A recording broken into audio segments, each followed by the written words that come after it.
Pada hari wisudaku, aku menunggu berjam-jam di luar gedung, memegang toga dan ijazah. Tapi tidak ada seorang pun dari keluargaku yang datang. Ternyata mereka sengaja pergi liburan bersama tanpa memberitahuku. Malam itu juga, aku menghapus nomor mereka, pindah ke kota lain, dan secara resmi mengganti namaku. Setelah penghinaan mereka, aku berjanji tidak akan pernah melihat ke belakang lagi. Dan ternyata, keputusan itu bukan hanya mengubah seluruh hidupku, tapi menyelamatkanku. Karena, sebelum ceritanya dimulai, silahkan tulis di kolom komentar dari daerah mana saja teman-teman yang menonton cerita ini. Jangan lupa like dan subscribe agar channel ini bisa semakin berkembang dan bisa mempersembahkan cerita yang lebih menarik lagi. Langit di atas gedung serbaguna Universitas tampak labu, seolah menahan beban yang sama beratnya dengan apa yang dirasakan Rania saat ini. Halaman gedung itu riuh rendah oleh suara tawa, jeritan kebahagiaan, dan bunyi jepretan kamera. Ratusan wisudawan lain sibuk berpelukan dengan orang tua mereka. Ada bunga di mana-mana. Ada balon-balon berwarna cerah yang melayang tertiup angin. Bau parfum mahal bercampur dengan aroma keringat dan bunga mawar yang mulai layu. Di tengah keramaian itu, Rania berdiri mematung di dekat pilar besar pintu masuk. Ia memegang map tabung berisi ijazah dengan predikat pujian di tangan kanan, sementara tangan kirinya mencengkeram ujung jubah wisuda yang mulai kusut.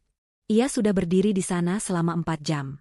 Kakinya yang dibalut sepatu hak tinggi murah mulai terasa mati rasa. Riasan wajahnya yang ia poles sendiri pagi-pagi buta mungkin sudah mulai luntur, karena udara lembab sebelum hujan. Namun, Rania tidak berani beranjak. Ia takut jika ia pergi ke kamar kecil atau mencari tempat duduk, keluarganya akan datang dan tidak menemukannya. Ia telah mengirimkan lokasi terkini di grup pesan keluarga sejak subuh. Ia juga sudah menelepon Ibu Santi, Pak Broto, dan Lukman berkali-kali, namun tidak ada satupun yang diangkat. Pesan-pesannya hanya berakhir dengan tanda centang 2 abu-abu, atau bahkan hanya 1 centang. Rania menarik napas panjang, mencoba menghalau rasa sesak yang mulai menjalar di dadanya. Ia melihat seorang teman sekelasnya, gadis yang nilainya biasa-biasa saja, sedang dihadiahi buket uang raksasa oleh ayahnya. Ayah teman itu mencium kening putrinya dengan bangga, sementara ibunya sibuk merapikan topi toga sang anak. Pemandangan itu begitu menyakitkan bagi Rania. Ia ingat bagaimana ia harus memohon kepada Pak Broto untuk membayar uang semester terakhirnya. Ia ingat bagaimana ia harus bekerja paruh waktu di perpustakaan kampus, hingga malam hari demi menabung untuk biaya wisuda ini. Ia tidak meminta buket uang. Ia tidak meminta hadiah mobil. Ia hanya meminta mereka hadir. Hanya itu. Sekadar berdiri di sampingnya, tersenyum sebentar untuk difoto, agar Rania bisa merasa bahwa ia adalah bagian dari keluarga Broto. Gerimis mulai turun. Satu persatu, titik air membasahi aspal dan membuat orang-orang berlarian mencari tempat berteduh atau membuka payung. Rania mundur sedikit ke selasar gedung, namun matanya tetap nanar menatap gerbang masuk kendaraan. Mungkin macet, pikirnya menghibur diri. Jalanan menuju kampus memang selalu macet saat hari wisuda. Mungkin mobil ayah mogok. Atau mungkin Ibu Santi terlalu lama berdandan sehingga mereka terlambat.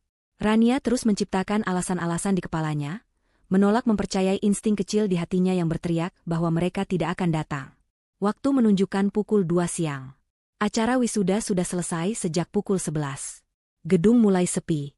Hanya tinggal petugas kebersihan yang mulai menyapu sampah plastik dan kelopak bunga yang berserakan. Perut Rania berbunyi nyaring. Ia belum makan apapun sejak kemarin malam, karena terlalu gugup menyambut hari ini. Ia merogoh tas kecilnya, mengambil ponsel pintarnya yang layarnya sudah retak di bagian sudut. Ia membuka aplikasi media sosial, berharap menemukan petunjuk. Jantungnya berdegup kencang saat melihat lingkaran merah di foto profil akun Lukman. Kakaknya baru saja mengunggah cerita baru 5 menit yang lalu. Dengan jari gemetar, Rania menekan lingkaran itu. Layar ponselnya menampilkan sebuah video pendek. Di sana, di bawah terik matahari yang menyilaukan, Lukman sedang memegang gelas koktail. Latar belakangnya bukan kemacetan jalanan kota, melainkan deburan ombak pantai pasir putih dan pohon kelapa. Kamera kemudian bergeser, memperlihatkan Ibu Santi yang sedang tertawa lebar menggunakan kacamata hitam besar dan topi pantai lebar. Di sebelahnya, Pak Broto sedang bersantai di kursi jemur sambil menikmati pijatan. Terdengar suara Lukman yang riang berteriak, "Liburan keluarga ke Bali. Akhirnya bebas dari acara membosankan." Dunia Rania runtuh seketika. Suara hujan yang semakin deras seolah menjadi senyap. Telinganya berdengung hebat. Tulang-tulangnya terasa ditarik paksa dari persendian. Mereka tidak terjebak macet. Mereka tidak lupa. Mereka sengaja pergi. Mereka merencanakan liburan ini tepat di hari wisudanya. Bagi mereka, pencapaian terbesar dalam hidup Rania hanyalah acara membosankan yang pantas ditinggalkan demi pantai dan pijatan. Rania menatap layar ponselnya nanar. Tidak ada rasa bersalah di wajah mereka. Ibu Santi terlihat sangat bahagia, jauh lebih bahagia daripada saat berada di rumah. Pak Broto tampak tenang. Lukman terlihat puas. Mereka adalah keluarga yang sempurna tanpa Rania. Air mata yang sejak tadi ia tahan tidak jadi jatuh. Rasa sedih yang mendalam tiba-tiba berganti menjadi sesuatu yang dingin dan keras. Hatinya membeku. Rania merasa ada sesuatu yang mati di dalam dirinya saat itu juga. Harapannya, kasih sayangnya, kerinduannya akan pengakuan mereka, semuanya hangus terbakar oleh api kemarahan yang tenang. Ia tidak berteriak. Ia tidak membanting ponselnya. Ia hanya menatap foto itu lekat-lekat, merekam setiap detail kebahagiaan mereka di atas penderitaannya. Ia bersumpah dalam hati, ini adalah kali terakhir ia menangisi mereka. Ini adalah kali terakhir ia menunggu mereka. Rania melepas topi toganya. Benda bersegi 5 itu terasa berat dan tidak berarti lagi. Ia berjalan menuju tempat sampah besar di dekat pilar. Tanpa ragu, ia melemparkan topi itu ke dalamnya. Ia kemudian melepas jubah wisudanya. Jubah hitam itu menyusul topi ke dalam tumpukan sampah basah. Kini ia hanya mengenakan kebaya sederhana dan kain batik yang ia jahit sendiri.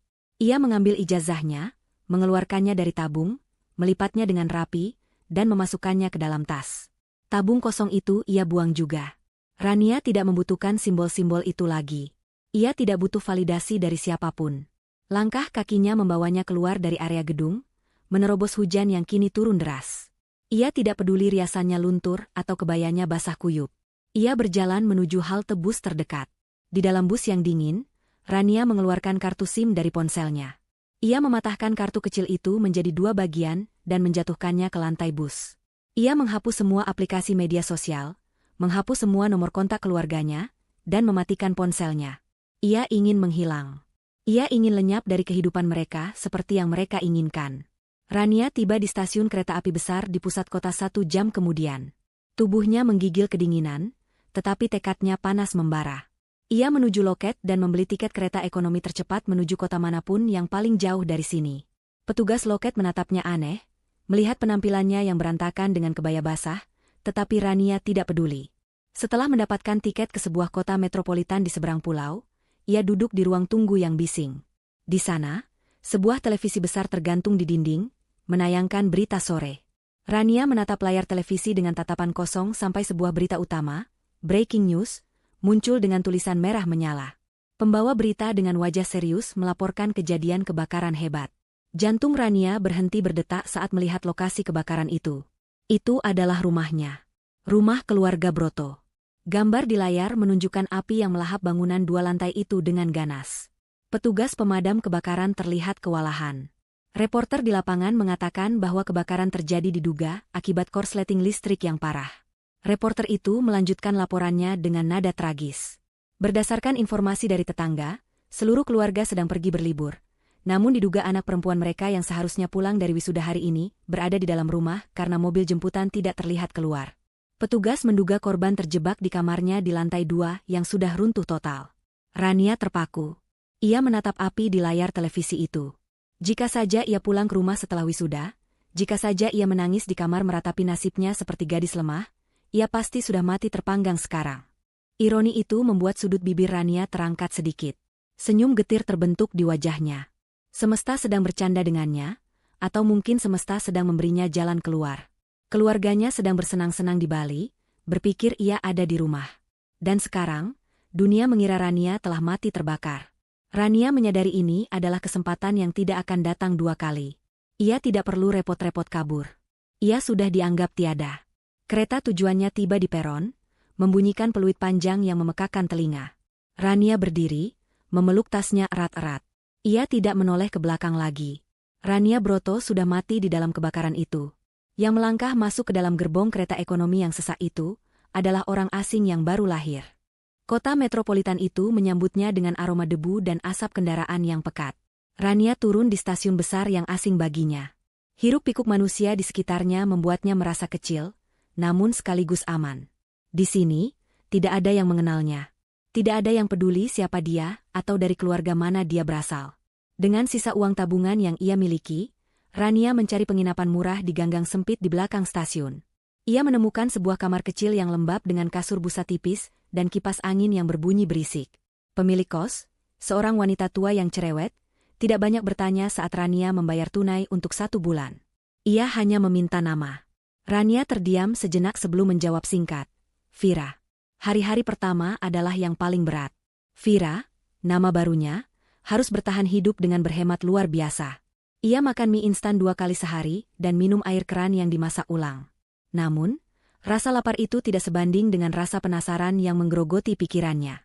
Setiap sore, ia pergi ke warung internet, warnet, di ujung jalan. Ia mengenakan masker dan topi, duduk di sudut paling gelap, dan mulai berselancar di dunia maya. Ia mencari berita tentang kematiannya sendiri.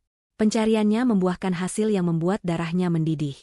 Berita tentang kebakaran rumah keluarga Broto menjadi topik hangat nasional. Di layar komputer yang buram, Vira menonton rekaman konferensi pers yang diadakan oleh keluarganya. Mereka sudah kembali dari Bali, wajah mereka dipoles sedemikian rupa untuk menunjukkan kesedihan yang mendalam. Ibu Santi menangis histeris di depan mikrofon wartawan, memeluk bingkai foto Rania.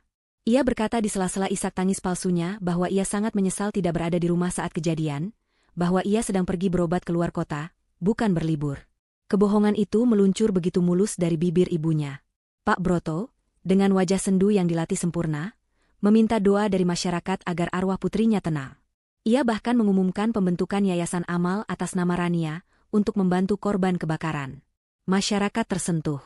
Komentar-komentar di media sosial penuh dengan simpati dan doa. Donasi mengalir deras.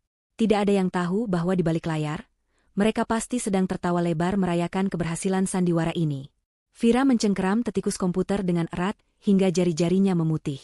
Kemarahan yang ia rasakan bukan lagi api yang berkobar, melainkan es yang membekukan seluruh perasaannya. Namun, ada sesuatu yang mengganjal di benak Vira. Waktu kebakaran itu terlalu tepat. Bagaimana mungkin rumah itu terbakar habis tepat di jam ia biasanya tidur siang setelah acara besar? Dan mengapa tidak ada barang berharga lain yang diselamatkan? Instingnya mengatakan ada yang tidak beres. Vira teringat bahwa ayahnya menyimpan semua dokumen penting di penyimpanan awan digital yang terenkripsi. Dulu, Pak Broto sering menyuruh Rania yang masih lugu untuk merapikan data-data kantornya, sehingga Rania hafal kombinasi kata sandi ayahnya yang selalu menggunakan tanggal lahir selingkuhannya yang dulu pernah Rania pergoki. Dengan jantung berdegup kencang, Vira mencoba masuk ke akun pribadi ayahnya. Percobaan pertama gagal. Pak Broto mungkin sudah mengganti sandinya. Vira mencoba kombinasi lain, tanggal ulang tahun Lukman. Gagal lagi. Vira memejamkan mata, berpikir keras. Apa yang paling dipedulikan ayahnya? Uang. Tanggal pertama kali perusahaan ayahnya mendapatkan proyek besar. Vira mengetikkan angka-angka itu. Layar berkedip, lalu terbuka. Folder-folder rahasia terpampang di depan matanya. Vira menelusuri folder demi folder dengan cepat, takut jika ada notifikasi masuk ke ponsel ayahnya. Matanya terbelalak saat menemukan sebuah folder bernama Asuransi R. Di dalamnya, terdapat dokumen polis asuransi jiwa atas nama Rania dengan nilai klaim yang fantastis, mencapai puluhan miliar rupiah. Polis itu baru saja diperbarui 6 bulan lalu dengan klausul yang mencakup kematian akibat kecelakaan rumah tangga dan kebakaran. Yang lebih mengerikan, Vira menemukan bukti percakapan surel antara ayahnya dan seseorang yang tidak dikenal, membahas tentang pembersihan lokasi dan waktu yang tepat. Tanggal surel itu adalah 1 minggu sebelum wisuda. Vira menutup mulutnya dengan tangan, menahan mual. Tubuhnya gemetar hebat. Ini bukan sekadar penelantaran. Ini bukan sekadar ketidakhadiran di wisuda. Ini adalah rencana pembunuhan. Keluarganya sengaja pergi ke Bali bukan hanya untuk bersenang-senang, tetapi untuk menciptakan alibi. Mereka meninggalkan Rania sendirian di rumah, berharap gadis itu pulang, tidur kelelahan, dan mati terbakar bersama rumah tua yang sudah mereka asuransikan juga. Mereka ingin menukar nyawa Rania dengan uang tunai untuk menyelamatkan perusahaan Pak Broto yang sedang diambang kebangkrutan, fakta yang baru Vira ketahui dari laporan keuangan di folder lain. Air mata menetes di pipi Vira, tapi bukan air mata kesedihan. Itu adalah air mata realisasi. Selama ini ia mengira dirinya hanya tidak dicintai. Ternyata, ia adalah komoditas. Ia adalah ternak yang dibesarkan untuk disembelih pada waktu yang tepat. Fakta bahwa ia selamat hanyalah sebuah kebetulan, karena ia memilih untuk menunggu di kampus seperti orang bodoh. Kekecewaannya pada mereka hari itu telah menyelamatkan nyawanya. Malam itu, Vira tidak pulang ke kosnya. Ia berjalan menyusuri jalanan kota yang dingin. Ia melihat pantulan dirinya di kaca sebuah toko pakaian. Gadis di cermin itu terlihat lemah, kusam, dan menyedihkan. Rania yang lama memang pantas mati. Rania yang naif, yang memohon kasih sayang, yang selalu mengalah, sudah tidak ada gunanya. Vira menatap bayangannya tajam-tajam. Ia bersumpah akan mengubah segalanya. Ia tidak akan hanya bertahan hidup. Ia akan tumbuh, menjadi kuat, dan kembali untuk mengambil apa yang menjadi haknya. Keesokan harinya, Vira mulai bergerak. Ia menggunakan keahlian akuntansinya yang cemerlang, yang membuatnya lulus dengan nilai terbaik, untuk mencari pekerjaan. Bukan di perusahaan besar yang akan memeriksa latar belakangnya dengan ketat, tetapi di kantor-kantor kecil yang membutuhkan jasa pembukuan cepat. Ia bekerja siang malam, mengumpulkan uang receh demi receh. Ia mulai mengubah penampilannya. Ia memotong rambutnya, mulai mengenakan hijab untuk menutupi ciri fisiknya, dan agar tidak mudah dikenali jika bertemu orang masa lalu. Ia membeli kacamata dengan bingkai tebal. Ia melatih cara bicaranya, menghilangkan logat daerahnya, dan menggantinya dengan intonasi yang tegas dan dingin. Vira juga mulai belajar tentang hukum dan bisnis secara otodidak melalui buku-buku bekas. Ia mempelajari celah-celah kejahatan ayahnya. Ia menyusun rencana jangka panjang. Ia tahu ia tidak bisa melawan mereka sekarang. Ia hanyalah butiran debu dibandingkan kekuasaan uang asuransi yang kini dipegang keluarga Broto. Ia butuh waktu. Ia butuh posisi.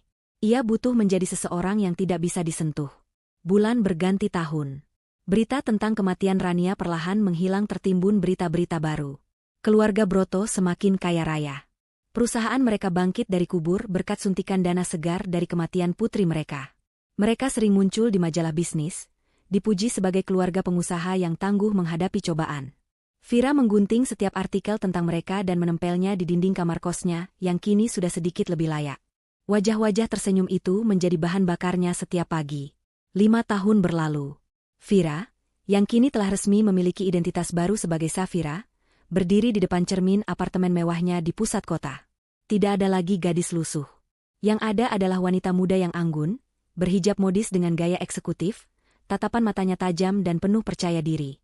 Ia baru saja diterima sebagai auditor senior di sebuah firma akuntansi internasional yang terkenal kejam dan tidak bisa disuap.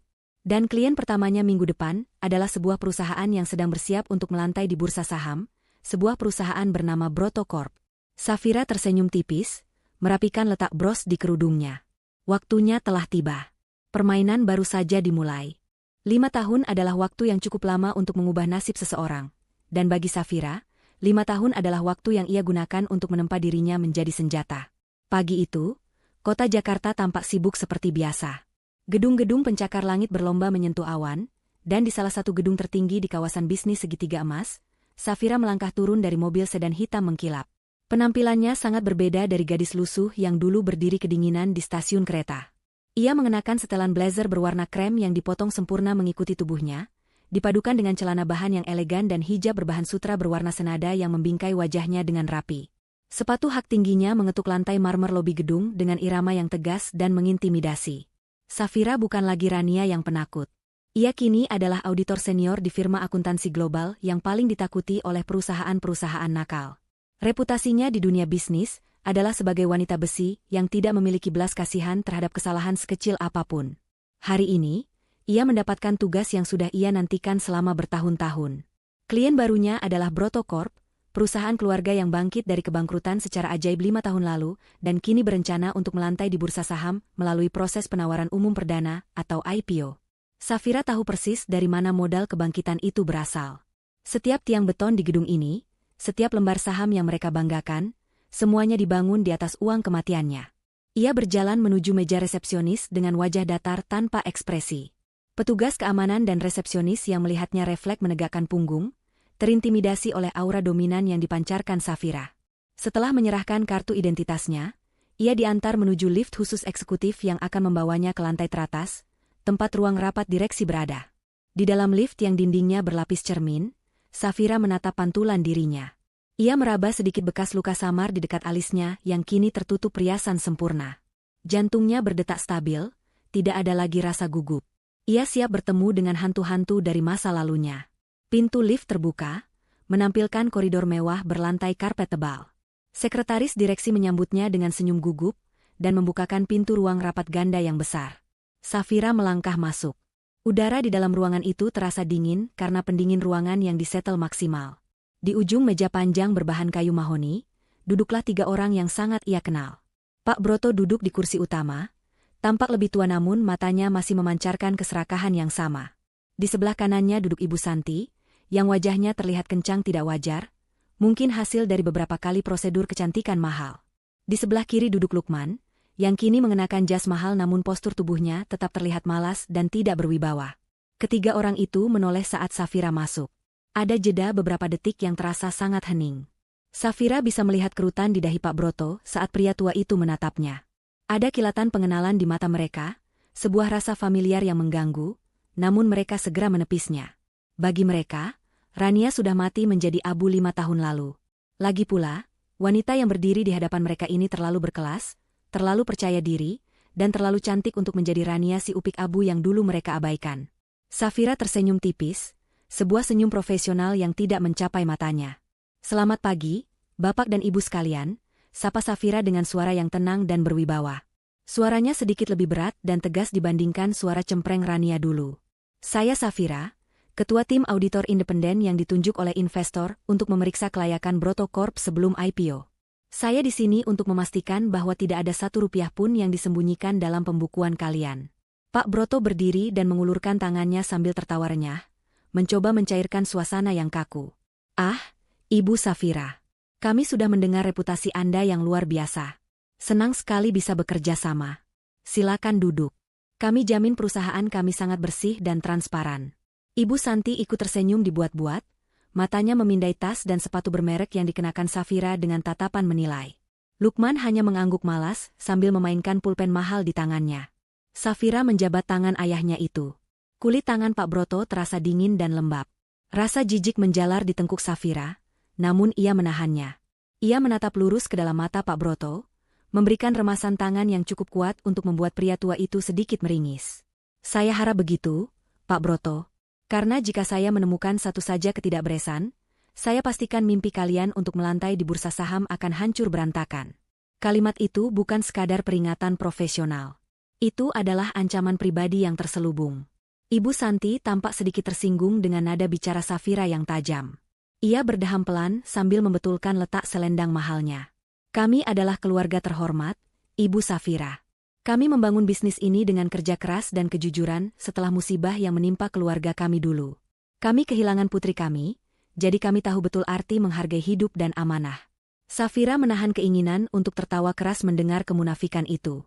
Ia meletakkan tas kerjanya di atas meja dan mengeluarkan laptop serta tumpukan dokumen. Wajahnya kembali datar. "Bagus kalau begitu. Kalau kalian tidak menyembunyikan apa-apa, proses audit ini akan berjalan cepat. Tapi saya peringatkan, metode saya sangat teliti. Saya akan memeriksa semua arsip, termasuk aliran dana 5 tahun yang lalu saat perusahaan ini tiba-tiba mendapatkan suntikan modal besar." Wajah Lukman sedikit memucat mendengar kalimat terakhir itu. Ia melirik cemas ke arah ayahnya. Pak Broto tetap tenang, meskipun senyumnya sedikit memudar. "Tentu saja, silakan diperiksa. Itu semua uang asuransi yang sah dan hasil investasi," jawabnya pendek. Safira mengangguk pelan. Ia membuka laptopnya, siap untuk memulai perang. Ia ada di dalam kandang singa sekarang, tapi kali ini, ia yang memegang cambuknya. Proses audit dimulai hari itu juga. Safira tidak membuang waktu. Ia meminta disediakan ruangan khusus di kantor Broto Corp dan menuntut akses penuh ke semua data server perusahaan. Selama seminggu pertama, Safira membuat kehidupan keluarga Broto seperti neraka. Ia datang paling pagi dan pulang paling malam, memaksa staf keuangan dan Lukman, yang menjabat sebagai direktur keuangan, untuk meladeninya. Safira sengaja bersikap perfeksionis yang menyebalkan. Ia meminta dokumen fisik yang sudah berdebu dari gudang, menyuruh Lukman mencari kwitansi-kwitansi remeh yang hilang, dan mempertanyakan setiap pengeluaran sekecil apapun. Lukman adalah target utamanya di tahap awal ini. Safira tahu kakaknya itu lemah, tidak teliti, dan mudah panik. Setiap kali Lukman menyerahkan laporan, Safira akan mencoret-coretnya dengan tinta merah dan melemparkannya kembali ke meja dengan tatapan merendahkan. "Ini sampah, Pak Lukman. Bagaimana Anda bisa menjadi direktur keuangan jika menghitung neraca sederhana saja tidak becus?" Lulusan mana Anda sebenarnya? Cemooh Safira di depan staf lain. Wajah Lukman merah pada menahan malu dan amarah, tapi ia tidak berani melawan karena nasib IPO ada di tangan Safira. Tekanan mental yang diberikan Safira mulai membuahkan hasil. Lukman mulai sering terlihat minum alkohol di ruang kerjanya. Ia menjadi paranoid dan sering bertengkar dengan ayahnya di lorong kantor. Safira menikmati pertunjukan itu dari balik pintu ruangannya yang setengah terbuka. Keluarga yang dulu terlihat solid dalam kejahatan itu, kini mulai retak karena tekanan pekerjaan. Namun, tujuan utama Safira bukan hanya membuat mereka stres. Ia sedang mencari bukti konkret. Ia tahu uang asuransi kematiannya adalah modal awal, tapi ia butuh bukti aliran dana yang menghubungkan mereka dengan tindakan kriminal pembakaran rumah itu. Di minggu kedua, saat lembur sendirian di kantor Broto Corp yang sepi, Safira berhasil meretas masuk lapisan terdalam server pribadi Pak Broto yang terhubung dengan jaringan kantor. Orang tua itu cukup cerdik untuk tidak menyimpan bukti di komputer yang mudah diakses. Tapi ia terlalu sombong untuk menghapusnya secara permanen. Pak Broto memiliki kebiasaan menyimpan trofi kemenangan berupa arsip digital. Safira menelusuri folder-folder lama bertahun 2020, tahun di mana ia wisuda. Matanya menangkap sebuah transaksi mencurigakan yang tercatat dalam buku besar bayangan yang disembunyikan. Ada pengeluaran sebesar 500 juta rupiah pada tanggal yang sama dengan hari wisudanya. Keterangan transaksinya hanya bertuliskan jasa konsultasi keamanan. Safira menelusuri nomor rekening penerima dana tersebut. Dengan keahlian forensik digitalnya, ia menemukan bahwa rekening itu milik seseorang bernama Joko, seorang residivis kasus pembakaran yang kini sudah meninggal di penjara karena sakit. Ini adalah petunjuk besar, tapi belum cukup kuat untuk menjerat mereka secara hukum karena Joko sudah mati dan tidak bisa bersaksi. Safira tidak menyerah. Ia terus menggali. Ia mencari data cadangan dari sistem CCTV rumah lama mereka. Polisi dulu menyatakan CCTV rusak terbakar, tapi Safira tahu ayahnya selalu memiliki cadangan otomatis ke penyimpanan awan. Dan benar saja, di dalam folder tersembunyi yang diberi nama kenangan, Safira menemukan satu berkas video yang korup. Jantungnya berpacu cepat. Ia menggunakan perangkat lunak pemulihan data untuk memperbaiki berkas itu. Prosesnya memakan waktu 2 jam yang menyiksa. Ketika bilah kemajuan mencapai 100%, video itu terbuka. Gambarnya hitam putih dan sedikit bersemut, tapi cukup jelas untuk melihat apa yang terjadi. Video itu bertanggal hari wisudanya, pukul 10 pagi, beberapa jam sebelum keluarganya berangkat ke Bali. Di layar, terlihat Ibu Santi sedang berjalan di lorong lantai 2 rumah mereka. Ia membawa sebuah jeriken kecil yang disembunyikan di balik tas besarnya. Ibu Santi berhenti di depan pintu kamar Rania. Safira menahan napas, matanya terasa panas. Di video itu, Ibu Santi terlihat mengetuk pintu kamar Rania, memastikan tidak ada orang di dalam. Kemudian, wanita itu menuangkan sedikit cairan dari jeriken ke bawah celah pintu.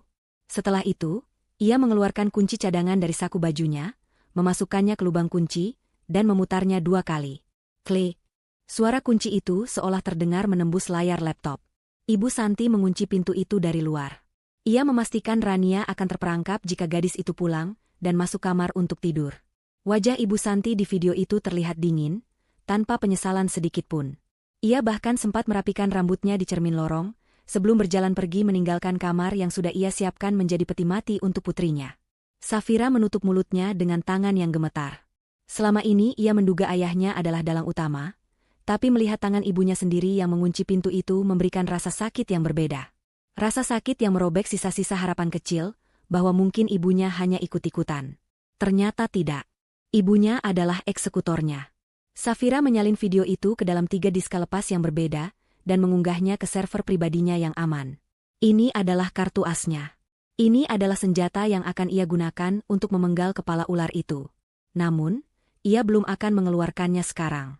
Ia ingin bermain sedikit lebih lama. Ia ingin melihat mereka saling memakan satu sama lain sebelum ia memberikan pukulan terakhir. Keesokan paginya, Safira masuk ke ruang rapat dengan wajah segar dan senyum misterius. Di tangannya, ia membawa sebuah kotak hadiah kecil yang dibungkus rapi. Ia meletakkan kotak itu di meja depan Ibu Santi yang baru saja datang dengan wajah lelah. Selamat pagi, Ibu Santi. Saya menemukan ini di salah satu toko antik kemarin dan teringat pada Ibu. Mungkin bisa jadi hiasan di meja kerja baru Ibu, kata Safira manis. Ibu Santi terlihat bingung namun tersanjung. Wah, repot sekali. Terima kasih, Safira. Ia membuka kotak itu dengan antusias. Namun, begitu tutup kotak terbuka, Wajah Ibu Santi berubah pucat pasi. Ia menjerit kecil dan menjatuhkan kotak itu ke lantai. Dari dalam kotak, menggelinding sebuah gembok tua yang hangus terbakar. Itu adalah replika persis dari gembok kamar Rania yang dulu. "Kenapa, Ibu? Ada yang salah?" tanya Safira dengan nada polos yang dibuat-buat, sementara matanya menatap tajam, menikmati ketakutan murni yang mulai merambat di mata wanita tua itu. Ibu Santi menatap Safira dengan horor, bibirnya gemetar, seolah melihat hantu. Permainan psikologis baru saja dimulai, dan Safira baru saja melempar dadu pertamanya. Suasana di kediaman mewah keluarga Broto berubah drastis sejak insiden gembok hangus itu. Rumah megah bergaya kolonial yang biasanya dipenuhi tawa palsu tamu-tamu sosialita kini terasa sunyi dan mencekam, seolah-olah dinding-dinding marmernya menyimpan ribuan mata yang mengawasi. Ibu Santi menjadi orang yang paling terdampak. Wanita parubaya yang biasanya tampil prima dengan riasan tebal itu kini terlihat berantakan. Kantung matanya menghitam, rambutnya sering dibiarkan tergerai kusut, dan ia mulai sering berbicara sendiri. Gembok itu bukan sekadar benda mati baginya. Itu adalah pesan dari neraka. Ia yakin arwah Rania telah kembali untuk menuntut balas. Setiap kali angin malam berhembus dan menggetarkan jendela, Ibu Santi akan menjerit histeris, mengira mendengar suara langkah kaki putrinya yang menyeret-nyeret di lantai atas. Pak Broto mencoba merasionalkan segalanya. Ia bersikeras bahwa gembok itu hanyalah kebetulan, atau mungkin ulah iseng pesaing bisnis yang ingin menjatuhkan mental mereka menjelang IPO. Namun, jauh di lubuk hatinya, ketakutan mulai merambat. Ia memerintahkan satpam untuk memperketat penjagaan, menambah jumlah CCTV di setiap sudut, bahkan menyewa anjing penjaga. Namun, teror yang dilancarkan Safira bukanlah jenis teror yang bisa dihalau oleh pagar besi atau gonggongan anjing. Musuh mereka sudah berada di dalam tembok pertahanan, duduk manis di ruang rapat kantor mereka setiap hari, tersenyum ramah sambil memegang pisau bedah yang siap menguliti mereka perlahan. Safira menikmati setiap detik kehancuran mental mereka. Di apartemennya, ia menyusun rencana berikutnya dengan ketelitian seorang seniman. Ia tidak ingin langsung membunuh mereka. Ia ingin mereka merasakan ketakutan yang sama seperti yang dirasakan Rania saat terjebak di kamar yang terkunci, sendirian, menunggu api melahapnya. Safira menyiapkan paket kedua. Kali ini, ia mengirimkannya langsung ke alamat rumah, menggunakan jasa kurir ojek daring samaran. Paket itu tiba pada Sabtu sore, saat seluruh keluarga sedang berkumpul di ruang tengah yang tegang. Pelayan rumah membawa kotak kardus besar yang terbungkus kertas coklat polos tanpa nama pengirim. Lukman, yang sedang memegang gelas whisky dengan tangan gemetar, menyuruh pelayan membukanya. Begitu lakban dibuka, bau angit yang menyengat langsung memenuhi ruangan. Bau kain terbakar bercampur bensin. Ibu Santi menutup hidungnya, matanya melotot horor. Pelayan itu menarik keluar isinya. Sebuah jubah wisuda hitam yang separuhnya sudah hangus terbakar, dengan pinggiran yang menyisakan abu hitam. Di bagian dada jubah itu, tersemat sebuah pin nama yang masih berkilau bersih. Bertuliskan, Rania Broto, summa cum laude. Jeritan Ibu Santi memecah kesunyian sore itu. Ia melempar vas bunga ke arah jubah itu, berteriak-teriak agar benda itu dibakar dan dibuang jauh-jauh. Dia ada di sini. Dia pulang.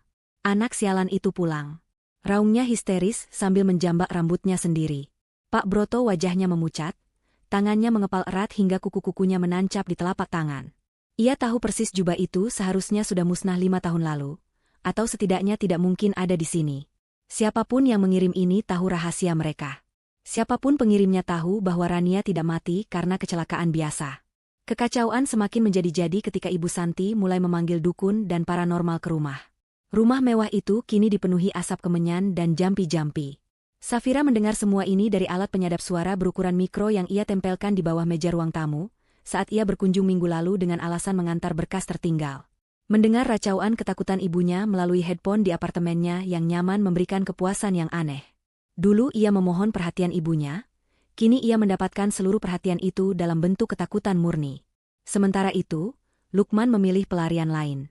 Ia tidak tahan dengan suasana rumah yang seperti rumah hantu. Setiap malam, ia menghabiskan waktu di klub malam eksklusif, menenggelamkan para nawanya dalam botol-botol alkohol mahal dan musik yang memekakkan telinga. Ia merasa diawasi kemanapun ia pergi. Bayangan adiknya yang pendiam dan selalu menurut itu terus menghantuinya. Lukman ingat bagaimana ia dulu sering menyuruh Rania mengerjakan tugas kuliahnya. Bagaimana ia mengejek Rania yang tidak punya teman. Rasa bersalah yang bercampur dengan ketakutan akan penjara membuatnya hampir gila. Malam itu, di tengah dentuman musik bass yang menghentak dada, ponsel Lukman bergetar di saku jasnya. Ia mengabaikannya, berpikir itu panggilan dari ayahnya yang menyuruh pulang. Namun, ponsel itu bergetar lagi, dan lagi. Dengan kesal, Lukman menarik ponselnya keluar. Matanya menyipit karena mabuk, mencoba memfokuskan pandangan pada layar yang terang di tengah kegelapan gelap. Notifikasi WhatsApp muncul. Tidak ada nama kontak, hanya deretan nomor yang terasa sangat familiar di ingatan masa lalunya. Itu nomor lama Rania. Nomor yang sudah mati 5 tahun lalu. Jantung Lukman seolah berhenti berdetak. Keringat dingin mengucur deras di pelipisnya, menetralkan efek alkohol seketika. Dengan jari gemetar hebat, ia membuka pesan itu. Hanya ada satu kalimat pendek, namun dampaknya seperti hantaman palu godam di kepalanya. Wisudaku belum selesai, Kak. Kapan kakak mau datang menjemputku?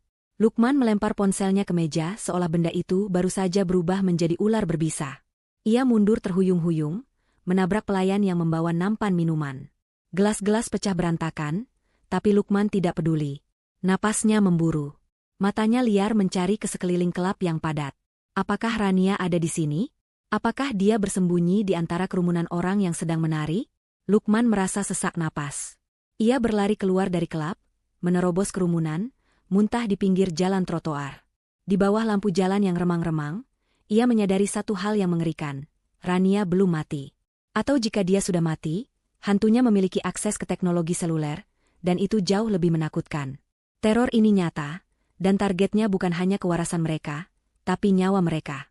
Di seberang jalan, di dalam sebuah mobil sedan hitam yang terparkir di area gelap, Safira menurunkan kaca jendela sedikit. Ia menatap sosok kakaknya yang menyedihkan sedang berlutut di aspal sambil menangis ketakutan. Safira mematikan ponsel keduanya, ponsel yang baru saja ia gunakan untuk mengirim pesan teror itu, menggunakan nomor virtual yang ia manipulasi agar terlihat seperti nomor lama Rania. Wajahnya datar, tanpa belas kasihan. Satu target sudah retak. Tinggal sedikit lagi dorongan untuk membuatnya hancur berkeping-keping. Matahari pagi menembus tirai jendela kantor Brotocorp, namun tidak membawa kehangatan bagi Lukman. Ia duduk di kursinya dengan wajah kusut, sisa mabuk semalam masih terasa menyengat di kepalanya. Di hadapannya, Safira duduk dengan postur tegak sempurna, segar bugar, seolah tidak terjadi apa-apa. Di atas meja di antara mereka, tergeletak sebuah map merah tebal. Pintu ruangan tertutup rapat. Safira meminta pertemuan empat mata dengan Lukman dengan alasan membahas temuan audit sensitif, sebelum dilaporkan ke Pak Broto. Lukman yang masih terguncang teror semalam hanya menurut seperti kerbau dicocok hidung. Pak Lukman, suara Safira memecah keheningan, nadanya formal namun tajam. Saya menemukan sesuatu yang sangat menarik saat memeriksa arus kas departemen yang Bapak pimpin. Ada ketidakcocokan data yang cukup masif selama 2 tahun terakhir. Dana operasional dipindahkan ke rekening-rekening luar negeri yang tidak terdaftar sebagai vendor perusahaan. Safira membuka map itu dan menyodorkan lembar-lembar bukti transaksi. Mata Lukman membelalak. Itu adalah bukti transfer judinya. Bukti pembayaran gaya hidup mewahnya, pembelian mobil sport atas nama pacarnya, dan tagihan kartu kredit yang membengkak.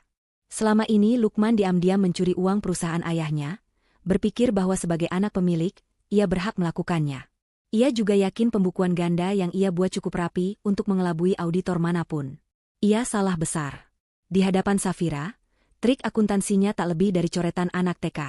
Ini bisa saya jelaskan, Ibu Safira. Ini hanya pinjaman sementara. Saya berniat mengembalikannya setelah bonus IPO cair. Lukman tergagap, keringat dingin kembali membasahi kemejanya. Ia tahu ayahnya tidak tahu soal ini. Jika Pak Broto tahu ia mencuri miliaran rupiah di saat perusahaan sedang diaudit ketat, ayahnya akan murka. Pak Broto mungkin menyayanginya, tapi Pak Broto lebih mencintai uangnya. Safira tersenyum miring, sebuah senyuman yang membuat nyali Lukman menciut. Penggelapan dana perusahaan senilai 15 miliar rupiah. Dalam hukum pidana, ini ancaman penjaranya cukup lama, Pak Lukman. Dan jika investor tahu, IPO batal, dan Bapak akan dituntut ganti rugi yang mustahil Bapak bayar. Karir Bapak tamat. Hidup mewah Bapak selesai. Bapak akan membusuk di sel penjara yang sempit, panas, dan bau. Lukman merosot di kursinya, wajahnya pucat pasi. Tolong jangan laporkan ini ke Papa atau investor.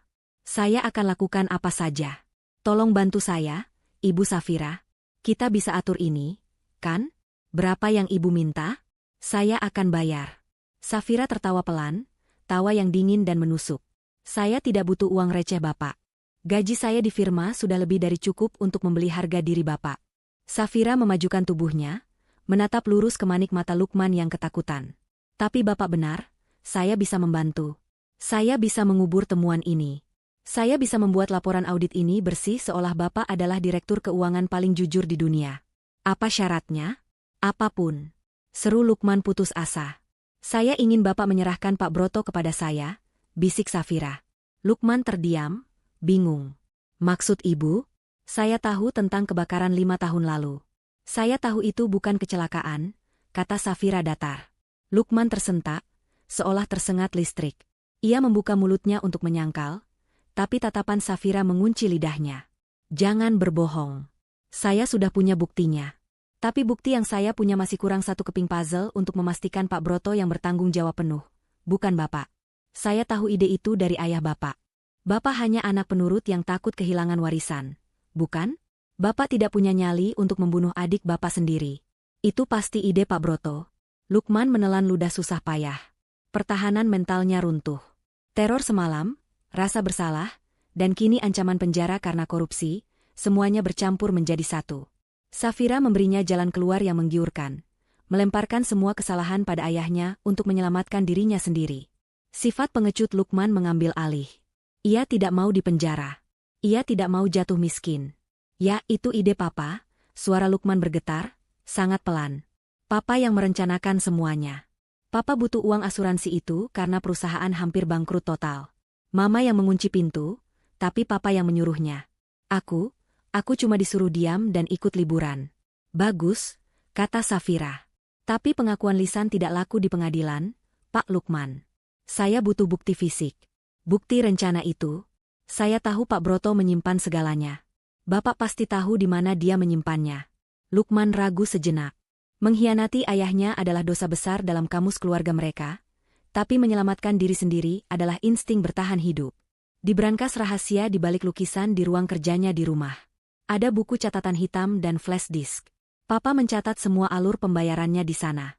Dia tidak pernah membuangnya karena dia paranoid kalau rekan kejahatannya akan memerasnya balik, jadi dia simpan bukti keterlibatan mereka.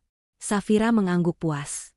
Ia mengeluarkan sebuah alat perekam kecil dari saku blazernya yang sejak tadi sudah menyala. Rekaman pengakuan Lukman sudah tersimpan aman. Sekarang, dengarkan saya baik-baik. Nanti malam, saat Bapak pulang, ambil barang-barang itu. Besok pagi, bawa ke saya. Jika Bapak melakukannya, laporan penggelapan uang Bapak ini akan saya musnahkan.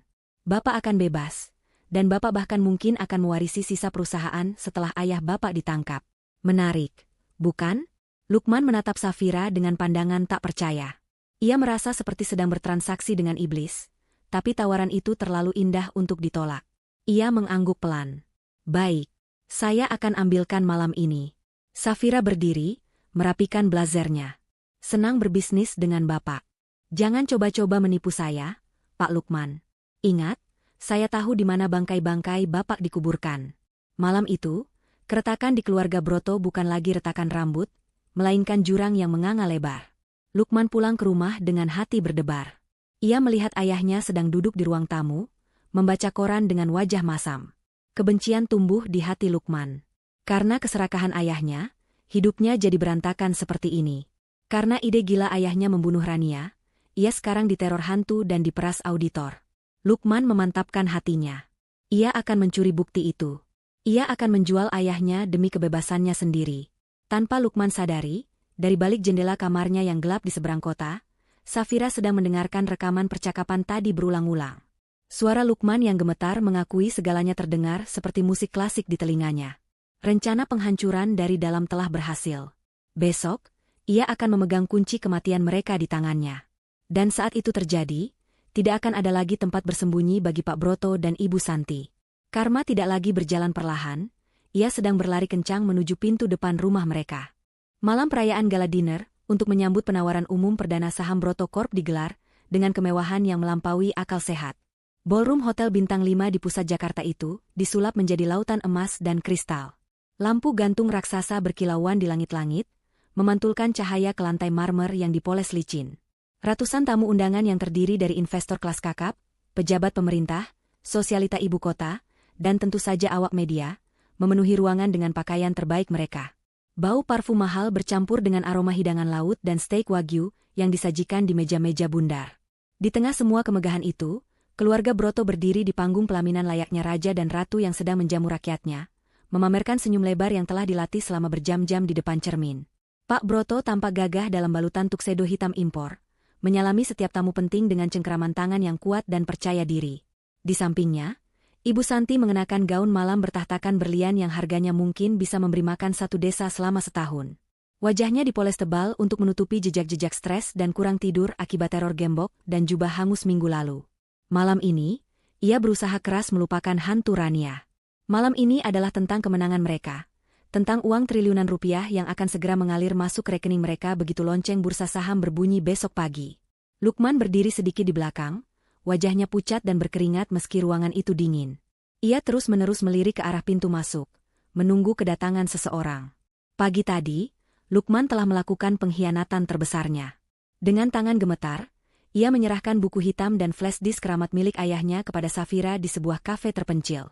Sebagai gantinya, Safira menyerahkan berkas asli bukti penggelapan dananya dan berjanji akan memusnahkan salinan digitalnya setelah acara malam ini selesai. Lukman merasa lega sekaligus mual. Ia telah menjual ayahnya demi keselamatan dirinya sendiri. Ia menatap punggung ayahnya yang sedang tertawa lebar dengan seorang menteri, dan rasa bersalah itu timbul tenggelam, kalah oleh insting bertahan hidupnya yang pengecut. Ia meyakinkan dirinya sendiri bahwa ayahnya sudah tua dan pantas menanggung dosa masa lalu itu sendirian. Tepat pukul 8 malam, pintu utama ballroom terbuka lebar. Safira melangkah masuk. Kehadirannya seketika mencuri perhatian seluruh ruangan. Ia tidak mengenakan pakaian kerja formal seperti biasanya. Malam ini, ia mengenakan gaun panjang berwarna merah marun yang elegan, dipadukan dengan hijab sutra hitam yang membuatnya terlihat misterius dan mematikan.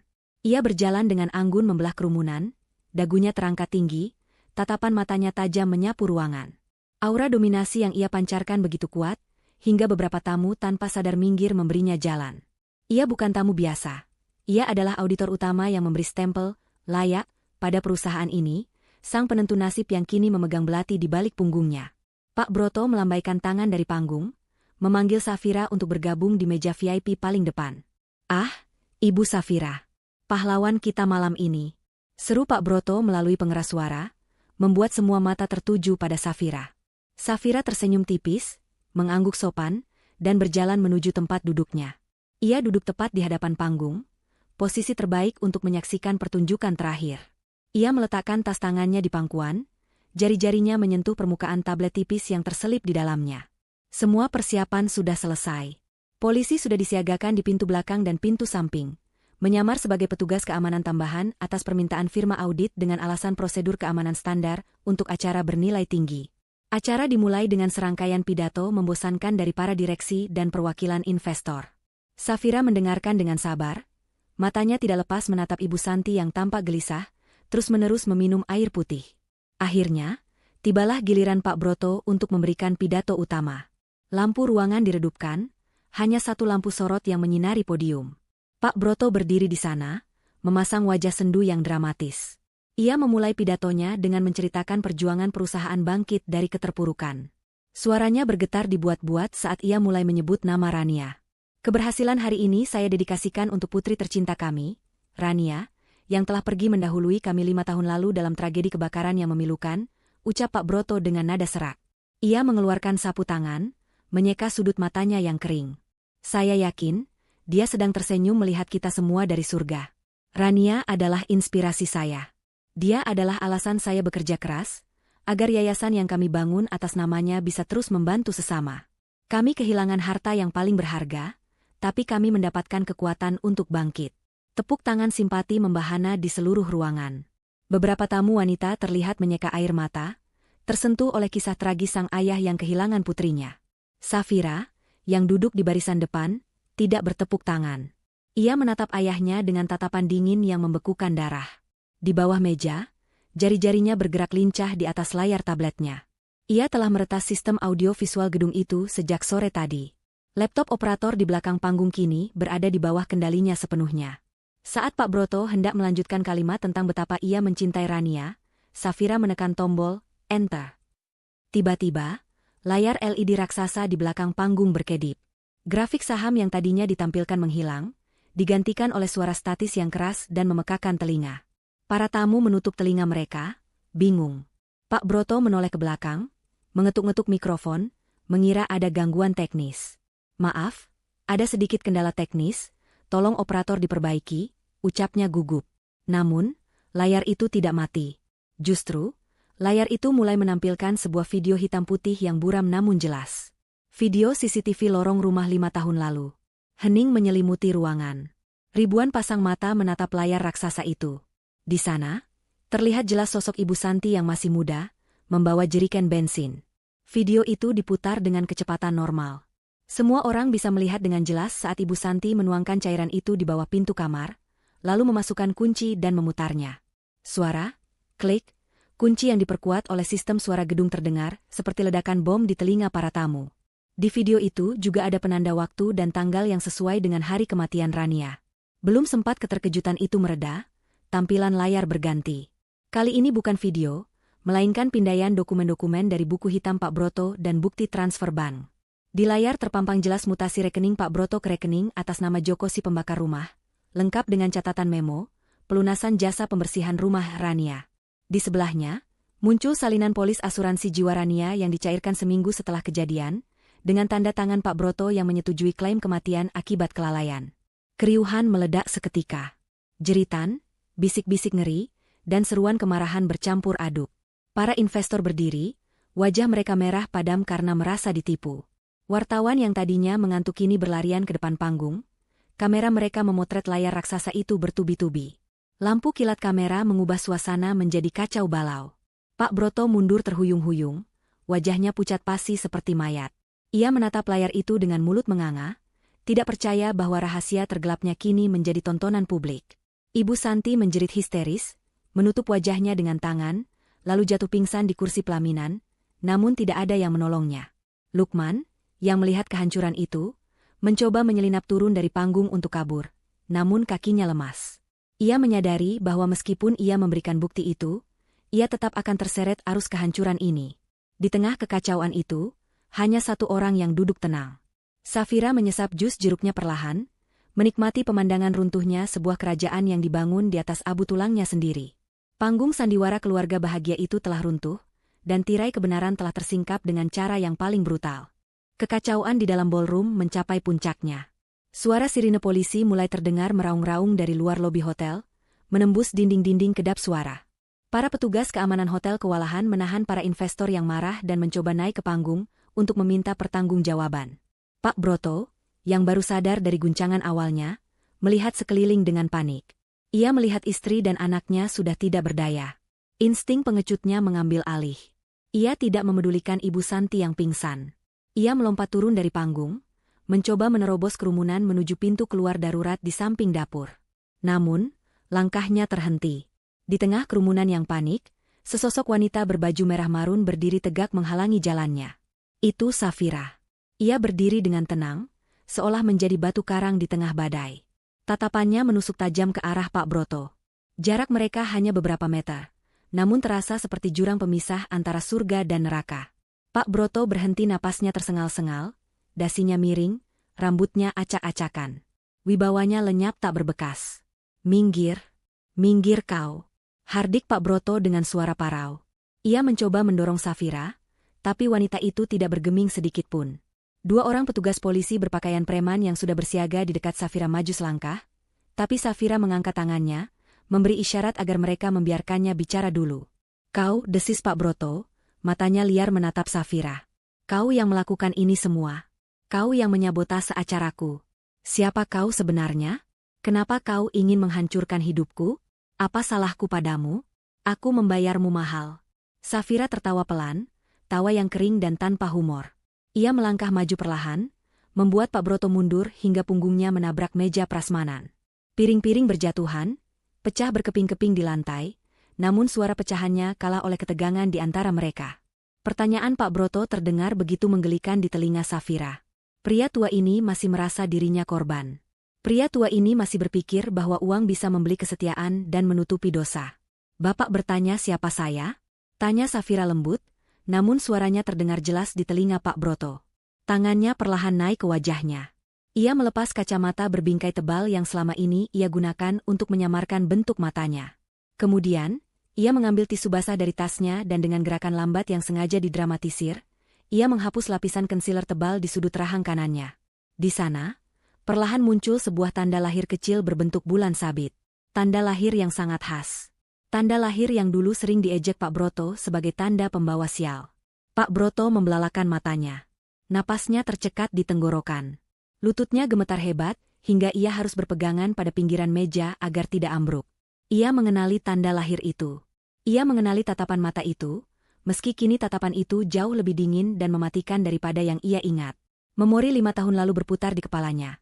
Gadis pendiam yang ia abaikan, gadis yang ia tinggalkan demi liburan, gadis yang ia bakar rumahnya. "Rania?" Bisik Pak Broto, suaranya nyaris tak terdengar, penuh dengan ketidakpercayaan dan horor. "Tidak mungkin kau sudah mati. Aku sudah mengurus akta kematianmu. Aku sudah melihat abunya. Abu dari rumah kosong yang Bapak bakar demi uang," potong Safira dingin. "Saya tidak pernah ada di dalam rumah itu, Pak. Saya menunggu di kampus. 4 jam saya menunggu kalian. Di tengah hujan. Memegang ijazah yang Bapak tidak pernah pedulikan. Ketidakhadiran kalianlah yang menyelamatkan nyawa saya." Pak Broto menggeleng-gelengkan kepalanya, mencoba menolak kenyataan. Wajahnya berubah dari ketakutan menjadi kemarahan yang putus asa. "Jadi selama ini kau menipuku? Kau memalsukan identitasmu? Kau masuk ke perusahaanku, tersenyum padaku, hanya untuk ini? Dasar anak durhaka. Kau tahu betapa susahnya aku membangun semua ini? Dan kau menghancurkannya dalam 1 malam. Bapak yang menghancurkannya sendiri saat Bapak memutuskan bahwa nyawa saya lebih murah daripada utang perusahaan," balas Safira, nadanya meninggi untuk pertama kalinya. "Setiap rupiah yang Bapak nikmati 5 tahun ini berlumuran darah imajiner saya. Dan sekarang, saya datang untuk menagihnya kembali." Pak Broto mencoba menerjang Safira, didorong oleh amarah buta, ingin mencekik anak yang bangkit dari kubur ini. Namun, sebelum tangannya menyentuh Safira, 2 polisi langsung menyergapnya, memiting lengannya ke belakang, dan memborgolnya dengan kasar. Pak Broto meronta-ronta, berteriak memaki-maki, tapi tenaganya sudah habis. Di sisi lain ruangan, polisi berseragam lengkap mulai masuk. Mereka membangunkan Ibu Santi yang pingsan hanya untuk memborgolnya. Ibu Santi menjerit histeris saat sadar dan melihat polisi, berteriak memanggil nama suaminya. Lukman ditangkap di dekat pintu keluar, wajahnya pasrah, kepalanya tertunduk dalam. Safira berdiri tegak di tengah kerumunan yang kini terdiam menyaksikan penangkapan keluarga konglomerat itu. Ia menatap ayahnya yang sedang diseret polisi. Pak Broto menoleh ke belakang, menatap Safira dengan tatapan penuh kebencian dan kebingungan. Sebelum didorong keluar pintu, Pak Broto berteriak sekali lagi, "Kenapa, Rania? Kenapa kau tega melakukan ini pada orang tuamu?" Safira berjalan mendekat sedikit, cukup dekat agar ayahnya bisa mendengar kalimat terakhirnya sebelum pintu penjara menutup hidup pria itu selamanya. Ia mendekatkan wajahnya, menatap lurus ke dalam mata ayahnya yang merah. "Karena aku adalah investasi terbaikmu yang gagal kau cairkan, Ayah. Kau mengajariku bahwa uang adalah segalanya.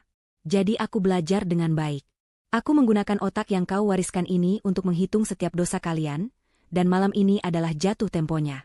Polisi menyeret Pak Broto keluar. Pria itu meraung, tapi suaranya segera tenggelam oleh kerumunan wartawan yang menyerbunya. Safira berdiri sendirian di tengah ballroom yang porak-poranda. Ia menarik napas panjang, menghirup udara yang kini terasa jauh lebih ringan.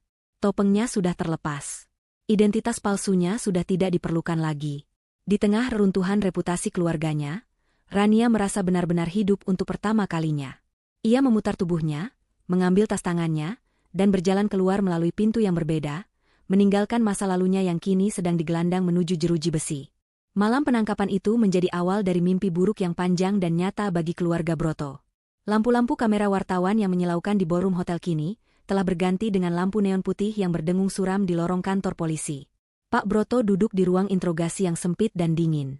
Ruangan itu hanya berisi 1 meja besi yang dipaku ke lantai, 2 kursi keras, dan sebuah cermin satu arah yang memantulkan wajahnya yang kini terlihat 10 tahun lebih tua. Jas mahalnya sudah dilucuti, diganti dengan baju tahanan berwarna oranye mencolok yang bahannya kasar dan berbau apek. Tangan yang biasa menandatangani cek miliaran rupiah kini terbelenggu oleh borgol besi yang dingin, membuat pergelangan tangannya lecet dan perih. Di seberang meja, seorang detektif senior menatapnya dengan pandangan meremehkan. Detektif itu melempar tumpukan berkas tebal ke atas meja, menimbulkan suara debuman yang membuat Pak Broto tersentak kaget. Itu adalah berkas-berkas yang dikumpulkan Safira. Bukti-bukti itu begitu lengkap, runut, dan mematikan. Mulai dari catatan aliran dana ke pembakar rumah, salinan surel konspirasi, hingga rekaman CCTV yang telah direstorasi. Pak Broto mencoba menyangkal, mencoba menggunakan taktik lamanya untuk menggerta atau menyuap, namun kata-katanya tertahan di tenggorokan saat menyadari bahwa ia tidak lagi memiliki kuasa. Hartanya sudah dibekukan. Pengacaranya yang biasa ia bayar mahal, bahkan enggan mengangkat teleponnya, karena kasus ini terlalu viral dan memalukan. Ia sendirian. Sementara itu, di sel tahanan wanita yang letaknya terpisah, Ibu Santi sedang mengalami kehancuran mental yang total. Wanita yang seumur hidupnya selalu tidur di atas kasur empuk dengan spray sutra itu, kini harus duduk meringkuk di sudut lantai semen yang dingin dan lembab. Sel itu berbau pesing dan keringat lama. Tidak ada pendingin ruangan, hanya udara panas dan nyamuk yang berdengung di telinganya. Ibu Santi tidak henti-hentinya menangis dan meracau. Riasan wajahnya luntur menjadi topeng mengerikan yang hitam di sekitar mata. Ia terus-menerus memukul-mukul pintu besi, berteriak memanggil pelayannya untuk membawakannya air minum dingin, namun tidak ada yang datang kecuali bentakan keras dari sipir penjara yang menyuruhnya diam. Di kepalanya, bayangan Rania terus berputar. Bukan Rania yang berdiri gagah di ballroom tadi, melainkan bayangan Rania kecil yang dulu sering ia bentak, Rania remaja yang ia kunci di kamar, dan imajinasi mengerikan tentang Rania yang terbakar. Ketakutan akan hantu yang ia rasakan selama berminggu-minggu akibat teror Safira kini, berakumulasi menjadi paranoia permanen. Setiap kali ia memejamkan mata, ia melihat api. Setiap kali ia membuka mata, ia melihat jeruji besi. Ia mulai menyalahkan suaminya. Ia mulai berteriak bahwa semua ini adalah ide Pak Broto, bahwa ia hanyalah istri yang menurut, bahwa ia tidak bersalah. Suaranya menggema di lorong penjara, menjadi hiburan tragis bagi tahanan lain yang mendengarkannya. Lukman mengalami nasib yang tidak kalah menyedihkan. Ia ditempatkan di sel yang penuh sesak bersama para pelaku kriminal jalanan. Tubuhnya yang tidak pernah terlatih fisik menjadi sasaran empuk intimidasi tahanan lain. Ia yang terbiasa hidup mewah dan dimanja, kini harus berebut jatah makanan yang rasanya hambar dan sedikit. Nasi yang keras, sayur yang hanya berisi air dan sedikit daun layu, serta tempe yang digoreng terlalu kering. Saat ia mencoba memakannya, ia teringat pada makanan-makanan mahal yang biasa ia buang-buang di restoran. Rasa penyesalan yang ia rasakan bukan karena ia telah berbuat jahat, melainkan karena ia ketahuan. Ia menyesal telah mempercayai Safira. Ia berpikir bahwa dengan menyerahkan ayahnya, ia akan selamat. Namun, Safira ternyata lebih cerdik. Bukti korupsi dan penggelapan dana yang dilakukan Lukman juga diserahkan ke polisi sebagai kasus terpisah namun memberatkan. Harapannya untuk bebas dan mewarisi perusahaan hancur lebur. Ia hanyalah pion yang dimakan oleh ratu dalam permainan catur ini. Bulan-bulan berlalu dengan proses persidangan yang melelahkan dan memalukan. Setiap kali mereka digiring keluar dari mobil tahanan menuju gedung pengadilan, masa sudah menunggu. Orang-orang melempar telur busuk, tomat, dan meneriakkan caci maki. Kasus ini menjadi skandal nasional. Masyarakat marah melihat bagaimana orang tua bisa begitu tega membunuh anaknya sendiri demi uang asuransi. Wajah-wajah mereka terpampang di setiap halaman depan koran dengan judul-judul berita yang menghinakan. Di dalam ruang sidang, Pak Broto, Ibu Santi, dan Lukman harus duduk mendengarkan jaksa penuntut umum membeberkan kejahatan mereka secara rinci. Momen paling menyakitkan bagi mereka bukanlah saat vonis dibacakan, melainkan saat Safira dihadirkan sebagai saksi kunci. Safira datang dengan pakaian yang rapi dan elegan, wajahnya tenang dan bersinar. Ia memberikan kesaksian dengan suara yang jelas dan tegas, menceritakan bagaimana ia menunggu di tengah hujan, bagaimana ia menemukan fakta tentang asuransi itu, dan bagaimana ia membangun hidupnya kembali dari nol. Ia tidak terlihat seperti korban yang menyedihkan, ia terlihat seperti pemenang. Saat Safira menatap mata mereka satu persatu dari kursi saksi, Pak Broto merasakan dadanya sesak.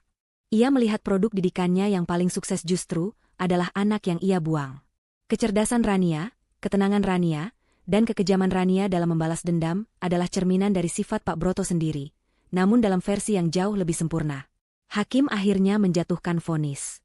Palu diketuk dengan suara yang menggema ke seluruh penjuru ruangan, menjadi lonceng kematian bagi masa depan keluarga Broto. Pak Broto divonis penjara seumur hidup atas tuduhan percobaan pembunuhan berencana tingkat 1 dan penipuan asuransi skala besar. Ibu Santi mendapatkan hukuman 20 tahun penjara sebagai eksekutor lapangan. Lukman divonis 15 tahun penjara atas tuduhan persekongkolan jahat dan penggelapan dana korporasi. Tidak ada keringanan hukuman. Tidak ada belas kasihan. Harta benda mereka disita seluruhnya oleh negara untuk mengganti kerugian investor dan denda pidana. Rumah mewah, mobil-mobil sport, perhiasan berlian, saham perusahaan, semuanya lenyap dalam sekejap mata. Hari-hari di penjara pasca vonis adalah neraka yang sebenarnya. Pak Broto ditempatkan di blok isolasi karena risiko bunuh diri, setelah ia mencoba membenturkan kepalanya ke dinding sel saat mendengar asetnya disita. Di dalam kesendirian itu, tanpa uang, tanpa kekuasaan, dan tanpa orang yang bisa ia perintah, Pak Broto perlahan kehilangan akal sehatnya. Ia sering duduk menatap dinding kosong, tangannya bergerak-gerak seolah sedang menghitung uang yang tidak ada. Ia bergumam tentang saham, tentang IPO, tentang keuntungan, terjebak dalam delusi masa jayanya yang tidak akan pernah kembali. Ia menjadi tua dengan sangat cepat. Rambutnya memutih seluruhnya, giginya mulai tanggal karena gizi buruk, dan kulitnya keriput membalut tulang. Raja bisnis itu kini hanyalah seorang narapidana nomor sekian yang tidak berarti. Ibu Santi, di penjara wanita, menjadi bulan-bulanan tahanan lain karena sikapnya yang masih sombong di awal masa tahanan. Namun, kesombongan itu segera runtuh saat realitas penjara menghantamnya. Ia harus mencuci baju sendiri, membersihkan toilet sel yang kotor, dan tidur berhimpitan. Kewarasannya semakin tergerus. Ia sering terbangun tengah malam, menjerit histeris karena merasa ada tangan dingin yang mencekik lehernya. Ia yakin Rania mengirim hantu untuk menyiksanya setiap malam.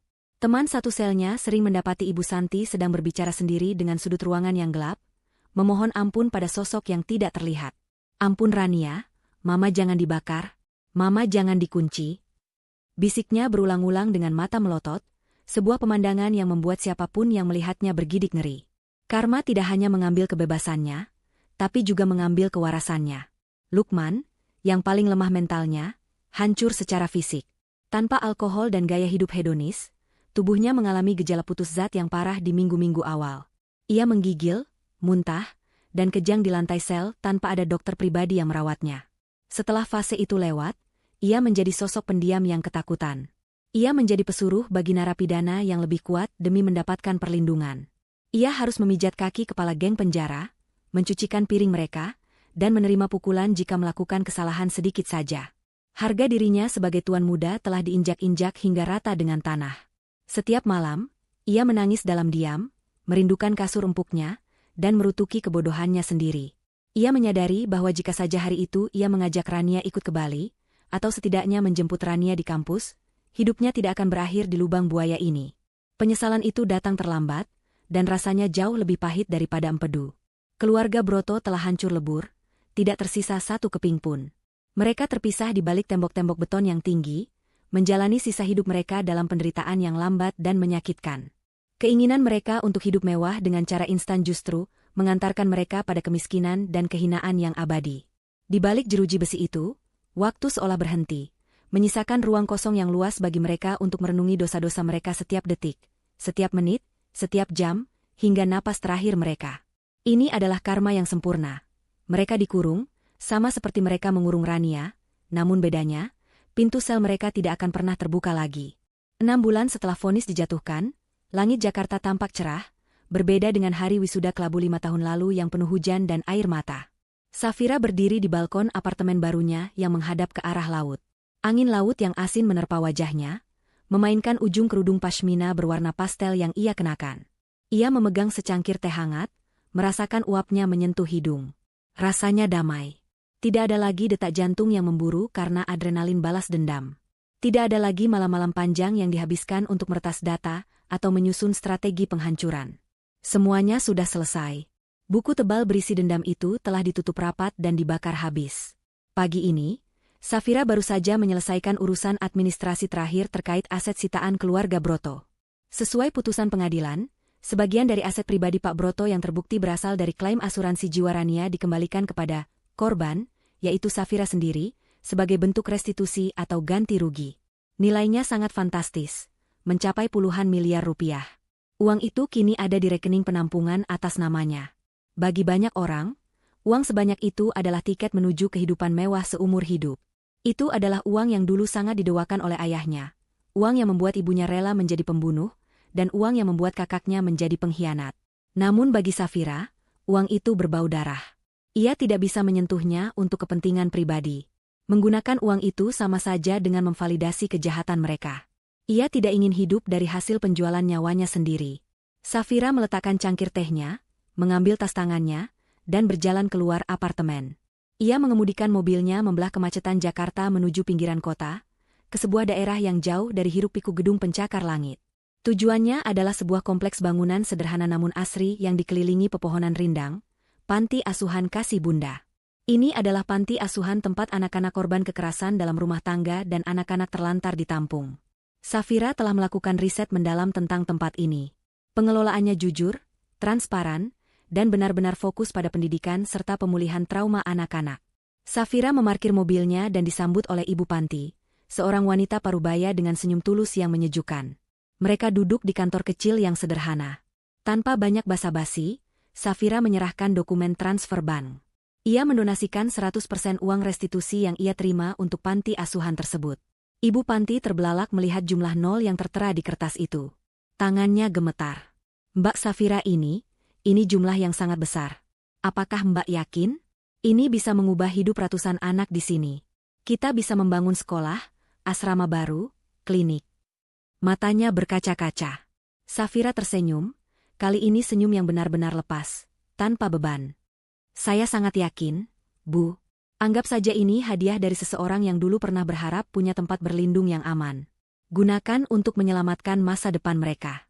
Pastikan tidak ada satupun dari mereka yang merasa dibuang atau tidak berharga. Saat menandatangani akta hibah itu, Safira merasakan beban berat di pundaknya terangkat sepenuhnya. Uang itu, yang menjadi sumber malapetaka keluarganya, kini telah disucikan menjadi harapan bagi anak-anak yang membutuhkan. Ia telah memutus rantai keserakahan yang melilit garis keturunan Broto. Ia tidak mewarisi dosa ayahnya. Ia tidak mewarisi cinta uang yang sakit itu. Ia memilih jalannya sendiri. Keluar dari panti asuhan, matahari sudah mulai condong ke barat, memancarkan cahaya keemasan yang hangat. Ponsel Safira berbunyi. Sebuah nama muncul di layar, Adrian. Adrian adalah rekan senior di firma auditnya, pria yang selama ini selalu mendukungnya secara diam-diam. Pria yang tidak pernah bertanya tentang masa lalunya, tapi selalu ada untuk memastikan Safira tidak lupa makan siang saat sibuk bekerja. Pria yang melihat Safira sebagai wanita cerdas dan tangguh, bukan sebagai objek atau alat. Halo, Safira. Kamu jadi datang makan malam nanti? Aku menemukan tempat sate yang enak di daerah selatan. Suara Adrian terdengar renyah di seberang telepon. Safira tersenyum simpul, merasakan desiran hangat di hatinya yang sudah lama membeku. Dulu, ia berpikir ia tidak akan pernah bisa mempercayai orang lain lagi. Ia berpikir cinta adalah kelemahan yang akan dimanfaatkan orang untuk menyakitinya. Tapi Adrian berbeda. Kesabaran dan ketulusan pria itu perlahan meruntuhkan tembok tinggi yang dibangun Safira. Ya, aku jadi datang. Kirim lokasinya, aku meluncur sekarang. Jawabnya. Ia mematikan sambungan telepon dan masuk ke dalam mobilnya. Sebelum menyalakan mesin, ia menatap wajahnya di kaca spion. Ia melihat pantulan matanya sendiri. Tidak ada lagi Rania si gadis naif yang menyedihkan. Tidak ada lagi korban kebakaran. Yang ada hanyalah Safira. Nama yang ia pilih sendiri. Identitas yang ia bangun dengan keringat dan air matanya sendiri. Ia telah membunuh masa lalunya bukan hanya untuk bertahan hidup, tapi untuk bisa lahir kembali sebagai versi dirinya yang lebih baik. Keputusan untuk meninggalkan gedung wisuda hari itu, keputusan untuk membuang nomor teleponnya, keputusan untuk menghapus jejaknya, adalah keputusan terbaik yang pernah ia buat. Jika ia tetap tinggal, ia mungkin sudah mati menjadi abu, atau hidup sebagai boneka yang disiksa batinnya seumur hidup. Tapi dengan pergi, ia menemukan kekuatannya. Ia menemukan bahwa nilai dirinya tidak ditentukan oleh keluarga yang melahirkannya, tapi oleh apa yang ia lakukan dengan hidupnya. Safira menyalakan mesin mobil. Suara deru halus mesin terdengar merdu. Ia menurunkan kaca jendela, membiarkan angin sore menerpa wajahnya saat mobil mulai melaju meninggalkan pelataran panti asuhan. Ia tidak menoleh ke belakang. Tidak ada yang perlu dilihat di sana. Masa lalunya sudah terkubur di balik jeruji besi bersama orang-orang yang mencoba menghancurkannya. Di depannya, jalanan terbentang luas, lurus, dan terbuka. Masa depan adalah kanvas putih yang siap ia lukis dengan warna-warna kebahagiaan yang ia pilih sendiri. Selamat tinggal, Rania, bisiknya pelan, suaranya terbawa angin dan hilang di telan deru kota. Dan selamat datang, kehidupan. Mobil sedan itu melaju kencang, berbaur dengan arus lalu lintas kota yang dinamis, membawa Safira menuju janji makan malamnya, menuju tawa yang nyata, menuju cinta yang tulus, dan menuju kebebasan mutlak yang tak akan pernah bisa direnggut oleh siapapun lagi.